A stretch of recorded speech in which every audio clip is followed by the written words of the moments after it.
Hello everyone.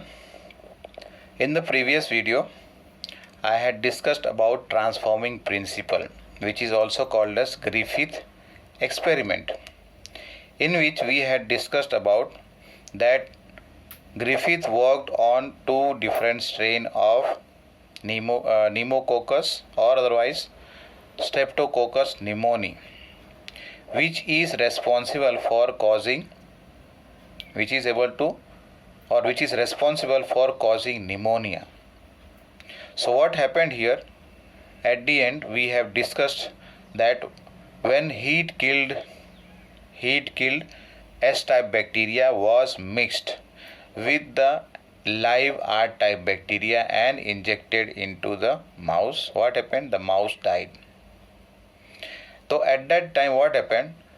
Griffith came to a conclusion that somehow R strain of bacteria was transformed by some substance which entered into the R type of bacteria or R strain of the bacteria, due to which R strain of bacteria got transformed into S type and then caused the disease, pneumonia, and the mouse died. But he was not sure, or otherwise with this or by this experiment it is not confirmed as to what was that transforming principle or what was that molecule which transformed the R strain of the bacteria into S strain.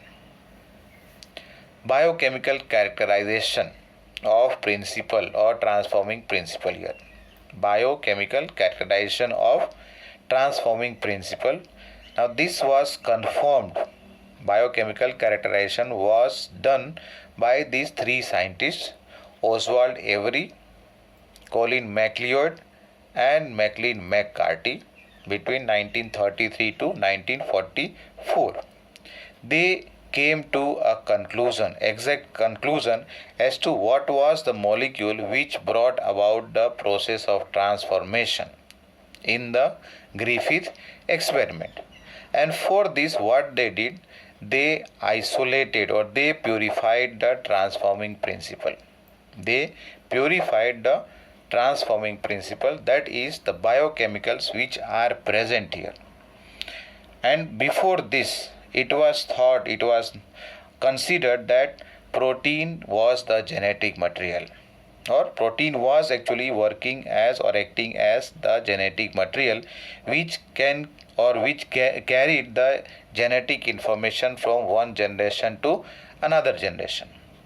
So what they did, they purified these biochemicals, that is the protein and nucleic acid, from heat killed S type of bacteria. They isolated and then they used it along with the R strain of bacteria to see whether or under which condition the R type or R strain of bacteria is getting transformed into S strain. So for this, what they did, first of all, they isolated the bacteria from the dead mouse over here. And then over here, what happened? They worked out further.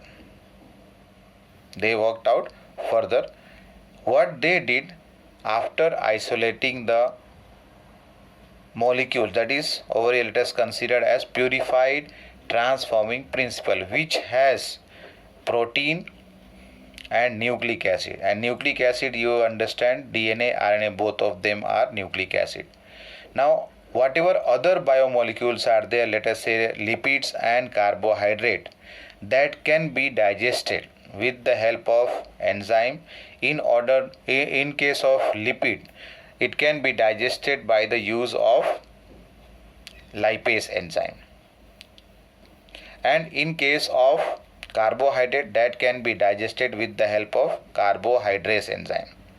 Now what is left over here is these three, that is the protein, RNA, and DNA. So what happened, they also discovered here three enzymes.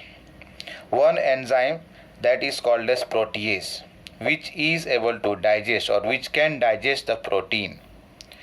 Second enzyme RNase. RNase means what? This enzyme can digest RNA. And the third one is the DNase, which can digest the DNA. And then one by one they used to digest the transforming principle. Now let us see here one by one these three cases. First one is they used protease enzyme to degrade protein, and then this transforming principle was mixed with the R strain of bacteria and injected into the body of the mouse. They found that mouse died.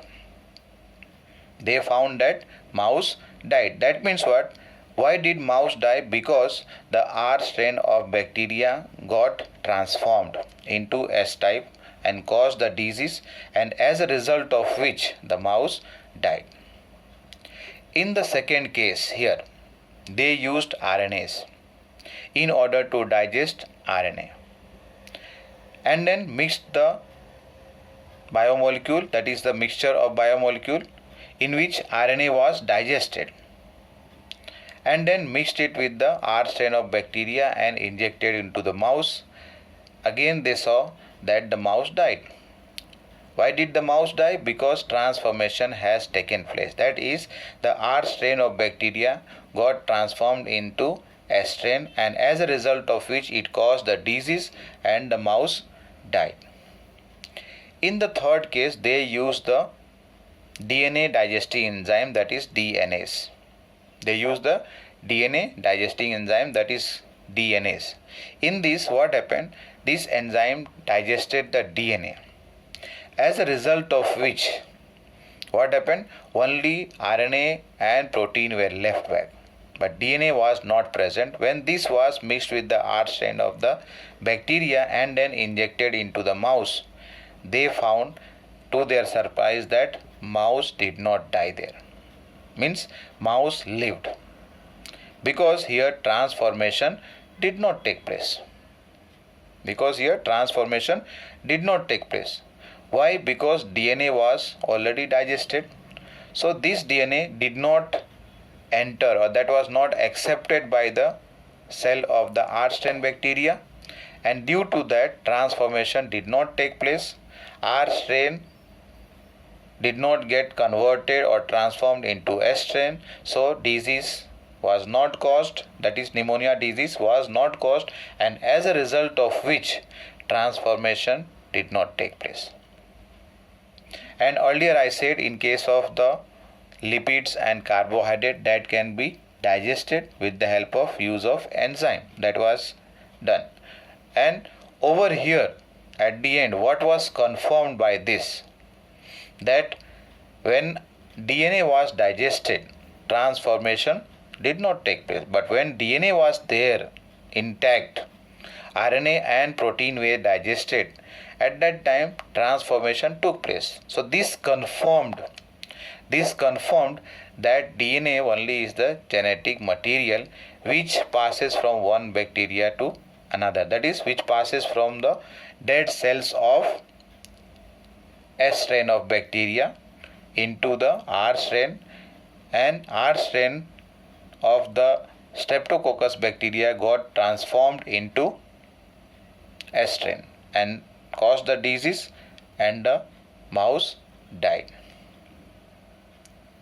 Now coming to the next topic, that is the genetic material is DNA. Genetic material is DNA. This I will include in the next video. Thank you.